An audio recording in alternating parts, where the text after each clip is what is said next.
मौजूद है। सुधांशु जी, सबसे पहले तो बहुत बहुत बधाई। महाराष्ट्र में आपके मुख्यमंत्री ने शपथ ली है। सवाल यही है, शिवसेना को फोन करते हैं, बुलाते हैं कि आइए उद्धव ठाकरे आइए शपथ ग्रहण समारोह में शामिल होइए, लेकिन अभी भी वो पैचअप नहीं हो पाया है। मामला अटका कहां पर हुआ है? सुधांशु मित्तल, मेरी आवाज आपको आ रही है? सुधांशु जी, मेरी आवाज सुन रहे हैं? जी बिल्कुल आ रही है। सुधांशु जी, मैंने बधाई दी आपको, मैं फिर से बधाई दे देती हूँ। आपके जी बिल्कुल, देवेंद्र फडणवीस ने मुख्यमंत्री पद की शपथ ली है।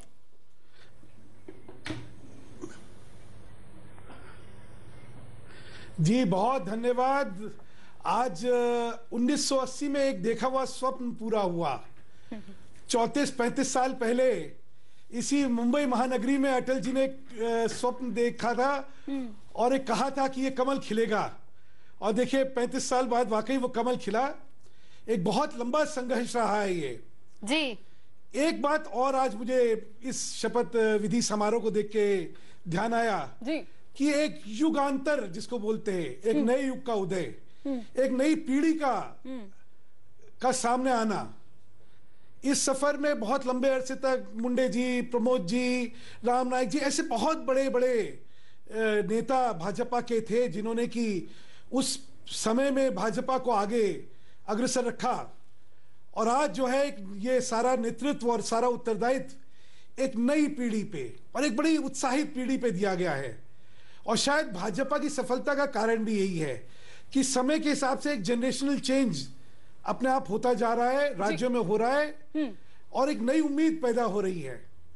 मुझे लगता है कि महाराष्ट्र की जनता ने जिस बदलाव के लिए और जिस नई राजनीति के लिए अपना जनादेश दिया है, वो ये मंत्रिमंडल उसको सुधांशु जी, शिवसेना साथ है नहीं है, स्थिति क्लियर नहीं की अभी तक किसी भी तरफ से, दोनों तरफ से क्लियर नहीं है। आप लोग इनवाइट करते हैं, वो वहां पर आते हैं, लेकिन क्या सरकार में शामिल होंगे या नहीं?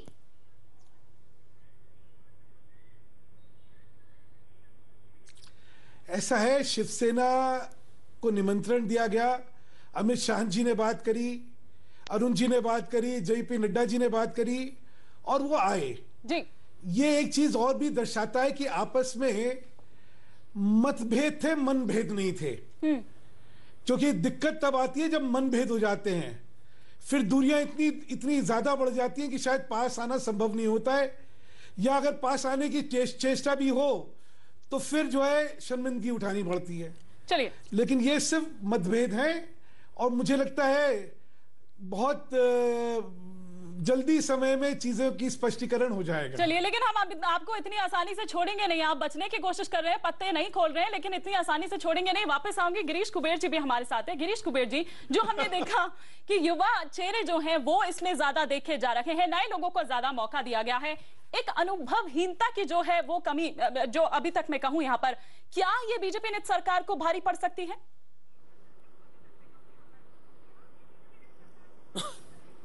नहीं, ये सवाल तो नहीं है। और ये जो नए चेहरे, नए जनरेशन चेंज वगैरह की हम बात कर रहे हैं, वो एक अपनी जगह ठीक है, लेकिन उसमें असली वजह यह है, और मैं पूरी जानकारी के साथ कह सकता हूं कि भाजपा का जो यहाँ के जो वरिष्ठ नेतागण हैं वो एक तरह से बदनाम है। ये पहले हमें पूरी तरह से मान्य करना पड़ेगा। महाराष्ट्र में पिछले 10 साल से ऑपोजिशन और सत्ताधारी, इसमें से कुछ जो एक थोड़ा सा डिफरेंस होना चाहिए था वो पूरी तरह से मिटाया गया था। शरद पवार जैसे नेता ने जाहिर तौर पे पब्लिक स्टेटमेंट किया था कि भाजपा के नेता पूरी तरह से कॉन्ट्रैक्ट और इसमें ही जुटे हुए हैं और वो सरकार से पूरी तरह से हाथ मिलाए हुए बैठे हैं। तो ये जो जनरेशनल चेंज है, वो मोदी और वो हम सब बात करें, ये इसलिए नहीं हुआ है कि जनरेशन चेंज करना है। भाजपा का अगर नया चेहरा देना पड़ेगा तो ऐसे ही लोग लाने पड़ेंगे जो बदनाम नहीं थे। और उसमें से 10 सालों में एक ही आदमी भाजपा का ऐसा था कि वो पूरी तरह से कॉन्ट्रैक्ट और वो रियल इस्टेट और वो बाकी की झमेले में नहीं पड़ा था, और वो था देवेंद्र फडणवीस। इसलिए उसको चुना गया है। और वो जो अनुभवी है वगैरह वो तो सब हो जाएगा, लेकिन अनुभव जब मोदी मुख्यमंत्री हुए थे तब कहाँ उनको अनुभव था। चलिए, बिल्कुल, मैं प्रेमचंद मिश्रा जी के पास भी जाऊंगी, हमारे साथ कांग्रेस की ओर से वो जुड़े हैं, लेकिन पहले मैं प्रदीप जी के पास यहाँ पर आना चाहूंगी। गिरीश कुबेर जी ने जो कहा, आप इस बात से सहमत है? क्योंकि अगर हम मोदी जी की बात करें तो कैंपेनिंग के दौरान लगातार वो कहते रहे कि महाराष्ट्र और मुंबई की जो मजबूती है वो राष्ट्र की मजबूती उसी पर निर्भर है। तो ऐसे में जो ये अनुभवहीनता की हम यहाँ पर बात कर रहे हैं, जो नाम जो चेहरे यहाँ पर सामने आए हैं, क्या लगता है इस तरह से महाराष्ट्र का विकास होगा? नहीं, बिल्कुल। देखिए, गिरीश जी जो अभी बात कर रहे थे, मैं उससे पूरी तरह सहमत हूँ। पूरी महाराष्ट्र की राजनीति ही ऐसी है। वहां किसी पार्टियों में केवल नाम का अंतर है, बाकी सबके धंधे चलते हैं और सब एक दूसरे की मदद करते हैं उसको चलाने में। सरकार किसी की हो, किसी का व्यवसाय रुकता, धंधा रुकता नहीं है। तो ऐसे में पार्टी का एक नया चेहरा जो इन सब से न जुड़ा हो, उसको लाने के लिए, पूरी पार्टी की छवि बदलने के लिए देवेंद्र फडणवीस को आगे लाया गया है। हालांकि वो जो राज्य के सामाजिक समीकरण हैं उनको देखते हुए उसमें फिट नहीं बैठते, लेकिन मेरिट के लिहाज से उनसे बेहतर बीजेपी के पास और कोई नेता नहीं। और बाकी जो लोग जिन्हें मंत्री पद की शपथ दिला गई है, पूरा मंत्रिमंडल, देखिए, अब मतलब व्यक्तिगत रूप से किसी के बारे में कोई प्रमाण न होने पे आक्षेप तो नहीं कर सकते, लेकिन बहुत अच्छी छवि के लोग नहीं है। एक्सपीरियंस की कमी खलेगी। एक्सपीरियंस, जो गिरीश जी ने बात कही सही है कि भाई जब मोदी बने थे तब तो विधायक भी नहीं रहे थे उससे पहले, मंत्री और बाकी का अनुभव तो छोड़िए। ये व्यक्ति पर निर्भर करता है। अनुभव ही एकमात्र, अनुभव निश्चित रूप से काम आता है, लेकिन अनुभव ही एकमात्र चीज। सवाल यह है कि आपके पास कोई विजन है क्या स्टेट को लेकर? अगर आप मुख्यमंत्री बने हैं या मंत्री बने हैं तो अपने विभाग को लेकर कोई विजन है क्या? आप किस तरह से काम करना चाहते हैं? आप अपने लिए काम करना चाहते हैं कि राज्य के लिए काम करना चाहते हैं? तो ये सब बातें इनसे तय होता है कि अनुभव एक सीमा तक ही आपके काम आता है, उसके बाद आपकी योग्यता ही आपको आगे ले जाती है। प्रेमचंद मिश्रा जी भी हमारे साथ है कांग्रेस की तरफ से। इस पूरे मंत्रिमंडल को, जिन्हें शपथ दिलाई गई 10 लोगों को, जिसमें खुद मुख्यमंत्री भी शामिल है, किस तरीके से आप इसको देखते हैं? देखिए, मैं शुभकामनाएं देता हूं नए मंत्रिमंडल को कि जो अपेक्षाएं महाराष्ट्र की जनता ने बीजेपी से लगाई होगी वो उसे पूरा करके दिखाएं, नंबर 1। नंबर 2, ये अल्पमत की सरकार है। अभी तक ये क्लियर नहीं हुआ है कि इस सरकार को बहुमत कहां से हो रहा है। एनसीपी दे रही है ना और सपोर्ट, कौन सी पार्टी बाहर से दे रही है, सेना साथ आ गई है। अब मुझे कहने दीजिए, जब आपने मुझे पूछा तो मुझे कहने दीजिए। तो ये अल्पमत की सरकार है, इसे बहुमत कहां से आएगा? तो 2 पॉइंट है, जिन दोनों पॉइंट को 7 दिन 10 दिन पहले तक मोदी जी गाली देते थे और मोदी जी को ये लोग गाली देते थे, चाहे अजमल खां कहते हो या हफ्ता वसूली कहते हो या भ्रष्टाचारी कहते हो, सांप्रदायिक कहते हो, अब पावर के लिए वो लोग में से कोई न कोई साथ आएगा।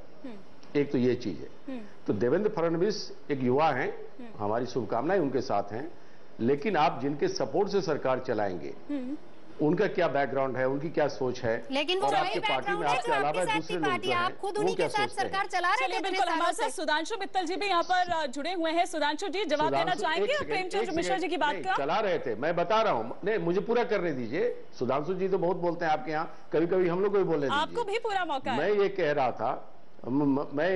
चाह रहा था कि अभी 10 दिन पहले मोदी जी ने क्या कहा एनसीपी के बारे में, नेचुरली करप्ट पार्टी। शिवसेना को हफ्ता वसूली किसने कहा? मोदी जी ने कहा। मोदी जी को अजमल खां किसने कहा? शिवसेना ने कहा। इतनी तकलीफ हो रही है तो क्यों ये तमाम ऐसी चीजें हैं।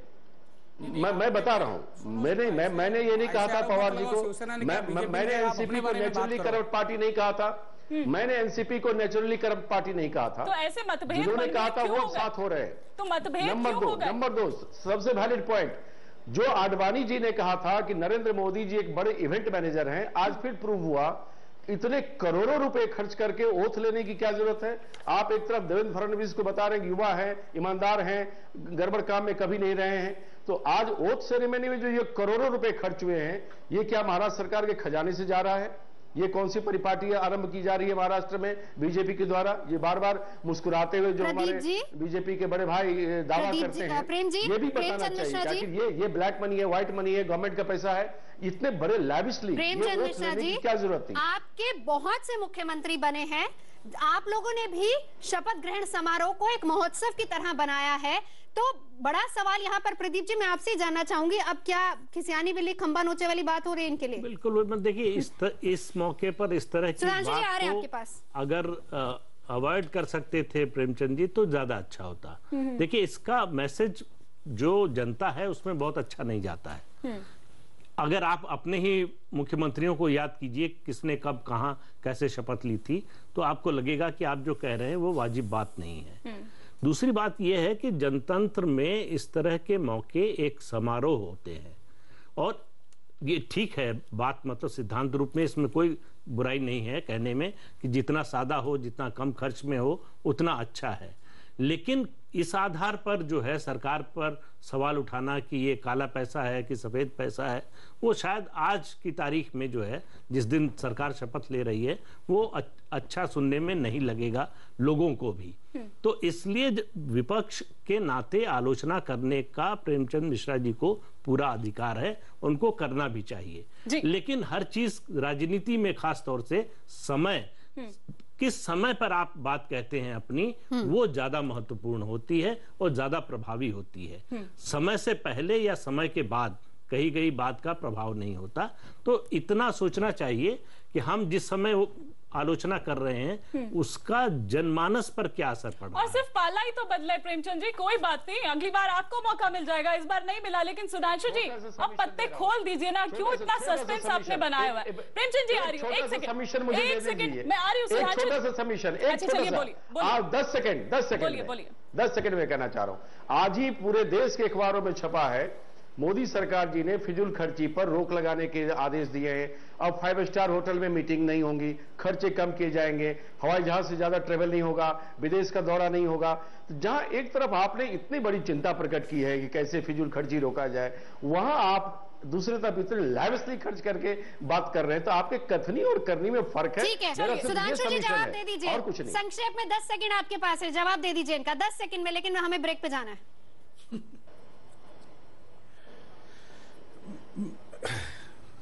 मिश्रा जी को अपनी हार के बाद इन्हीं छोटी छोटी चीजों में खुशी मिलती है, तो जरूर खुशी लेते रहिए। मुझे हमेशा लगता है कि राजनीति में जनादेश का सम्मान करना चाहिए और दूसरा जो एक भावनाएं होती हैं उसके हिसाब से चलना चाहिए। लेकिन अगर आपको यही सब की प्राथमिकता है तो कृपा करके बोलते रहिए। मैं 2-3 चीजों के बारे में, अच्छा अगर नहीं ब्रेक लेना तो उसके बाद कहना चाहूंगा मैं। ठीक है, ब्रेक के बाद आएंगे। सुधांशु जी ने बहुत अच्छी बात कही। सुधांशु जी ब्रेक लेना है, मजबूरी में वापस आप ही के पास आऊंगी, छोटे से ब्रेक के बाद लौटते हैं। सितारों के बीच शपथ ग्रहण, तमाम खास मेहमान तो हमारे साथ हैं, मेरे सहयोगी निशाद भी हमारे साथ जुड़ गए हैं। 40,000 लोगों की भीड़ से खचाखच भरा हुआ वानखेड़े स्टेडियम, और उस बीच ये शपथ ग्रहण समारोह किसी महोत्सव से कम नहीं था। तस्वीरें हमने देखी, लेकिन निशाद कुछ ऐसी तस्वीरें जो कि हम नहीं देख पाए, हम चाहेंगे क्योंकि आप वहां पर मौजूद थे, जरा बताइए वो पल कौन से थे, किस तरह के थे जिस वक्त वहां पर शपथ ग्रहण समारोह चल रहा था? बिल्कुल जो देखिए यहाँ पर एक तरह से कहें कि पहली बार करीब 15 साल बाद इस तरह से मौका मिला था भारतीय जनता पार्टी को, और महाराष्ट्र भर के तमाम कार्यकर्ता अपने अपने तरीके से यहाँ पर पहुंचे थे। देखिए यहाँ पर 2 तरह की भीड़ थी, एक तो नए मुख्यमंत्री को देखने के लिए एक बड़ी भीड़ यहाँ पर जुटी थी, साथ में नरेंद्र मोदी को देखने वाले भी जो भीड़ थी एक बड़ी संख्या में सड़क किनारे खड़ी रही। हालांकि कोशिश उनकी जरूर थी कि अंदर जा सके, लेकिन एक सीमित संख्या में तमाम लोगों को अंदर इंटरेस्ट मिल पा रहा था, और शायद यही वजह थी कि थोड़ी दिक्कत लोगों को थी, थोड़ी मायूस जरूर थे। बॉलीवुड से बहुत ज्यादा लोग नहीं आए, लेकिन मराठी फिल्म इंडस्ट्री का एक बड़ा तबका जो है वो यहाँ पर मौजूद था। इसके अलावा जो तमाम पॉलिटिकल पार्टीज हैं उनके लोग यहाँ पर मौजूद थे। खुद उद्धव भी आखिरकार यहाँ पर आए, जो उनकी और अमित शाह की बात हुई, वो अपनी पत्नी रश्मि ठाकरे के साथ यहाँ पहुंचे। तो तमाम एक तरह से कह सकते हैं लोग यहाँ पर मौजूद रहे। सब लोग, सबकी यही कोशिश थी कि इस मौके पर वो देवेंद्र फडणवीस और उनकी टीम के साथ खड़े रहे, और खुद जिस तरह से प्रधानमंत्री जो शपथ ग्रहण समारोह के तकरीबन आधा घंटा पहले वो यहाँ पर पहुंचे थे, वो खुद इस पूरे मामले में सीधे तौर पर जुड़े रहना चाहते थे, और शायद यही वजह थी कि वो अंदर आए, पहले तमाम नेताओं से मिले, उसके बाद जाकर मंच पर बैठे। मतलब साफ है कहीं ना कहीं जिस तरह से ये जीत भारतीय जनता पार्टी को मिली है उसको पूरी तरह से पार्टी एक तरह से जश्न के तौर पर ले रही थी, और यही वजह थी कि यहाँ पर इतनी बड़ी संख्या में लोग आज इस शपथ ग्रहण समारोह में शामिल हुए। उद्धव वहां पहुंचे, परिवार के साथ पहुंचे, एक बॉडी लैंग्वेज जो हम यहाँ देख पा रहे थे कैमरा पे और एक ऑफ द कैमरा की भी हम बात करेंगे, साथ ही साथ एक असमंजस लगातार लेकर बना हुआ था सेना को लेकर। ऐसा क्यों, आखिर वक्त तक क्यों? बिल्कुल, देखिए हिमानी, इस बात को लेकर मैं आपको एक अपडेट देता हूं। मेरे सहयोगी विवेक गुप्ता भी जस्ट 2 मिनट पहले उनसे बात कर रहे थे, क्योंकि जैसे ही वो बाहर निकले वो उनके पीछे भागे उनसे बात करने के लिए। हालांकि उन्होंने कैमरे पे कुछ भी कहने से मना कर दिया, लेकिन उन्होंने बाद में ये बात जरूर की है कि जिस तरह से उनको आज फोन आया था, शायद ये पहले भारतीय जनता पार्टी के तमाम बड़े नेताओं की तरफ से आया होता तो शायद इस तरह की स्थिति नहीं होती। हालांकि एक तरह से कहें कि अभी भी शिवसेना पूरी तरह से संतुष्ट नहीं है। देखिए, उनके जो क्लॉज थे वो बीजेपी ने फिलहाल माना नहीं है। उनका कहना था कि जब आज इतने बड़े मंच पर दोनों पार्टी पुरानी पार्टी सहयोगी रही है और ऐसे में अगर गठबंधन का सोच रही है बीजेपी, तो जाहिर तौर पर उन्हें उनके नेताओं को भी आज शपथ दिलाना चाहिए था। और ऐसे में कोई भी बड़ा नेता जो बीजेपी की तरफ से इंटरफेयर नहीं कर रहा था, शायद ये सही नहीं था। लेकिन आज जब अमित शाह, देवेंद्र फडणवीस जैसे तमाम बड़े नेताओं ने उनको फोन किया तो वो अपनी पत्नी के साथ यहाँ पर आए। उनके अलावा कई और जो शिवसेना के नेता थे, आनंद राव अरसुल मिले हमसे, उन्होंने भी कहा कि हम खुश नहीं है अभी भी। हालांकि जिस तरह से फोन आया उसके बाद कहीं ना कहीं हमें आना चाहिए था, हम आए भी हैं, लेकिन ये तमाम चीजें पहले होनी चाहिए थी। चलिए निशात, आपके पास आएंगे, लेकिन यहाँ पर हम सुधांशु मित्तल जी भी हमारे साथ मौजूद है। सुधांशु जी, साथ आना ही है तो फिर इतनी तलखी या इतना ज्यादा अब टैंट्रम्स अब क्यों? मतलब अगर बुलाना ही था तो पहले ही बुला लिया होता, सम्मानजनक जिस तरह से चंद्रहास जी यहाँ पर कह रहे हैं। आना तो है ही आप लोगों को साथ। एक कहावत है, देर आए दुरुस्त आए, आए तो सही। तो ये किसके लिए? आपके लिए, शिवसेना के लिए? कि जो बीत गया सो बात गई, अब तो आगे की चलिए। तो आगे फाइनली कब साथ आ रहे हैं फिर? एक मिनट अब कर लूंगा। देखिए, महाराष्ट्र की राजनीति में, सुनिए ना, महाराष्ट्र की राजनीति में ना केवल एक नई पीढ़ी का उदय हुआ है, एक नई राजनीति का भी उदय हुआ है। अभी तक हम राजनीति को धर्म, जात, भाषा, क्षेत्र इसी के परिप्रेक्ष्य में देखते थे। एक था कि भाई यहां पे सिर्फ ओबीसी की राजनीति चल सकती है या मराठा की राजनीति चल सकती है। भाजपा ने एक नई राजनीति को यहां पे आगे करा है। वो राजनीति है कि ये व्यक्ति विशेष की नेतृत्व की क्षमताओं के हिसाब से उसको जिम्मेदारी सौंपी जाएगी। ये जात, धर्म और ये सारी चीजों का जो है, इसका महत्व जो है उसको नहीं रखा जाएगा। इसीलिए देवेंद्र फडणवीस आज उस नई सोच का प्रतिबिंब बने हैं। नेतृत्व के लिए मेरा मानना है कि 2 चीजें चाहिए होती हैं, एक आंख में स्वप्न और एक पेट में आग।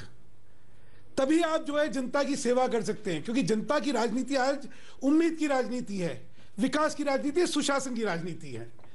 इसीलिए भाजपा ने जो करा है, और आपने लोगों में अगर उत्साह देखा और लोगों की प्रतिक्रिया देखी हो, और महाराष्ट्र में जो एक नई खुशी की लहर है, वो इस नई राजनीति के समर्थन में लहर है। इसलिए ये अब बात आती है कि सरकार बनेगी कैसे और क्या आगे की होगा। मेरा कहना है कि समय दिया गया है, आज शपथ ली गई है, और मुझे जैसा जो मैं पहले दिन से आपसे कहता आया हूं कि जब खंडित जनादेश होता है तो फटाफट चीजें करने में कई बार नुकसान हो जाता है। क्यों? क्योंकि आपको जो भी करना है उसमें मजबूती होनी चाहिए, उसमें विश्वसनीयता होनी चाहिए और उसमें आपसे विश्वास होना चाहिए। उसी को देखते हुए धीरे धीरे चीजें चल रही हैं, सही दिशा में चल रही हैं, और बहुत जल्दी सबको एक सुखद खबर और सुखद मतलब ऊर्जा का एहसास होगा, ऐसा मेरा पूर्ण विश्वास है। ठीक है प्रेमचंद मिश्रा जी, मैं आप ही का रिएक्शन ले लेती हूँ। सही तरीके में, सही दिशा में चीजें चल रही, सुधांशु जी कह रहे हैं, लेकिन लग रहा है आपको कि आज सही तरीके में, सही दिशा में सब कुछ ठीक ठाक चल रहा है? देखिए, इनकी बातें हैं, पार्टी के नेता हैं, ठीक कह रहे हैं, मुझे उसमें कोई आपत्ति नहीं है। कहीं न कहीं बातचीत इनकी चल रही होगी, लेकिन मेरा मानना है कि शासन, कोई भी शासन, कहीं न कहीं अगर नीतिगत आधार पर उसमें सामंजस्य है, वैचारिक लेवल पे समानता है और नेतृत्व को कहीं न कहीं आपस में मिसट्रस्ट नहीं है, तो शासन चलाया जा सकता है। लेकिन हाल के दिनों में जो कटुता एनसीपी, बीजेपी, शिवसेना बीजेपी में देखने को मिला है, मैं ये नहीं कह रहा हूं कि ये अनहोनी बात है, इस तरह की कई उदाहरण पहले भी इस देश में हमने देखा है। लेकिन आपने जिस शब्दों का प्रयोग किया है, एक तरह से महाराष्ट्र की जनता में आपने मैंडेट लिया कि ये धोखेबाज है, एक को कहा ये पूरा भ्रष्ट है, हफ्ता वसूली करता है। अगर ऐसे लोग फिर बैठते हैं तो कहीं न कहीं उस देवेंद्र फडणवीस जिसको लेकर इतना महिमा मंडन हम कर रहे हैं। हमारी भी शुभकामनाएं हैं कि यंग टैलेंटेड आदमी हैं, बेहतर प्रयोग बीजेपी ने किया है, भगवान उनको सफलता दे, अच्छा काम करें और जनता से किए वायदे पूरा करें।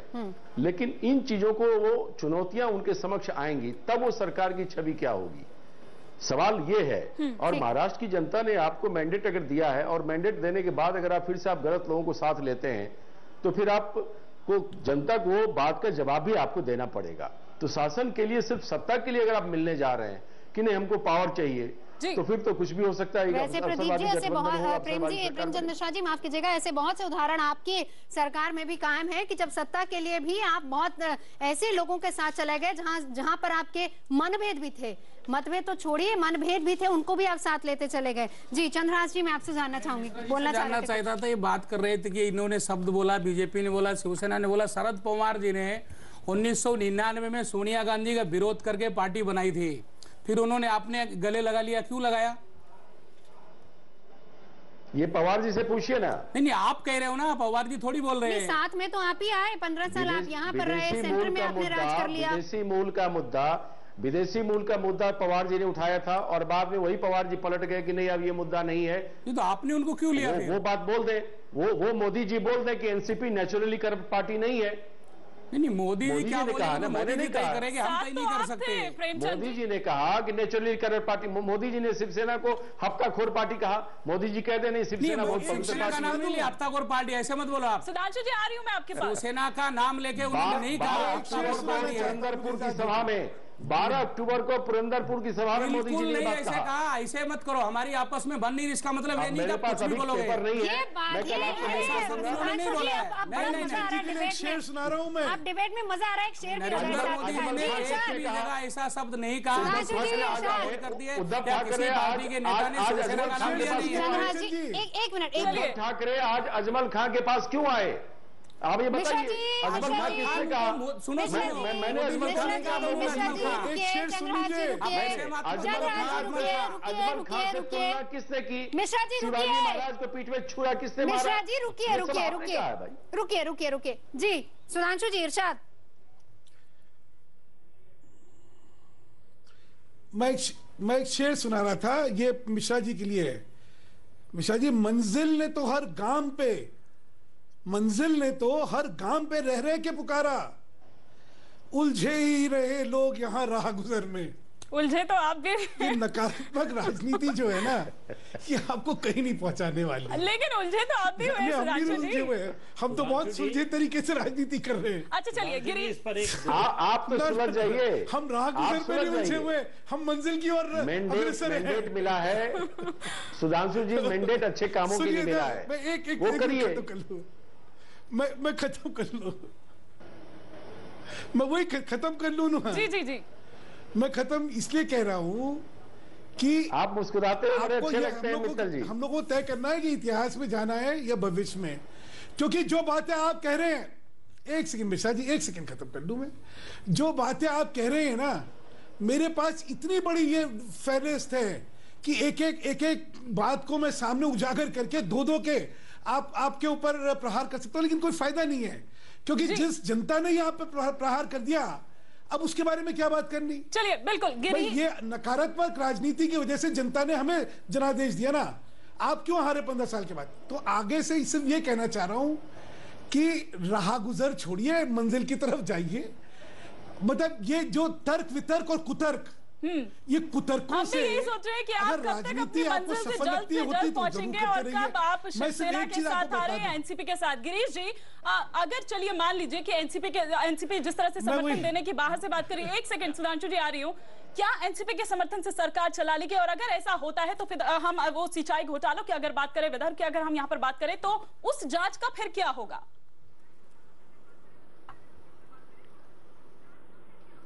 देखिए, जब मतगणना हुई थी तभी उसी दिन मैंने कहा था कि एनसीपी सीधा समर्थन नहीं देगी, एनसीपी एब्स्टेन। हाँ बताइए। हाँ आप बोलिए गिरीश जी।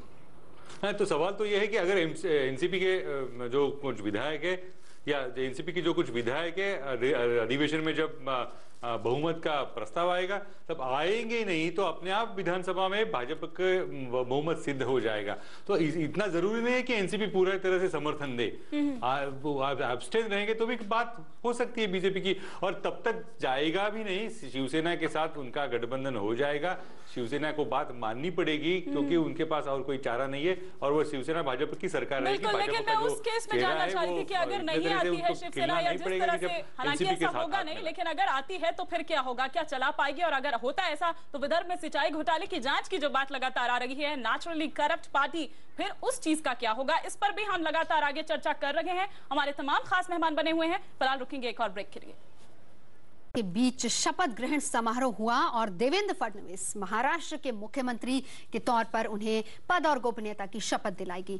गिरीश जी हमारे साथ हैं, लोकसत्ता के एडिटर हैं। गिरीश जी, मैं आपसे जानना और समझना चाहूंगी, 44 साल की उम्र और इतनी सी उम्र में इतनी बड़ी सफलता, बहुत से पड़ाव आए देवेंद्र फडणवीस की जीवन में भी, लेकिन इतनी सफलता हासिल की, श्रेय किसको जाता है और इस शख्सियत को किस तरीके से आप बयां करेंगे?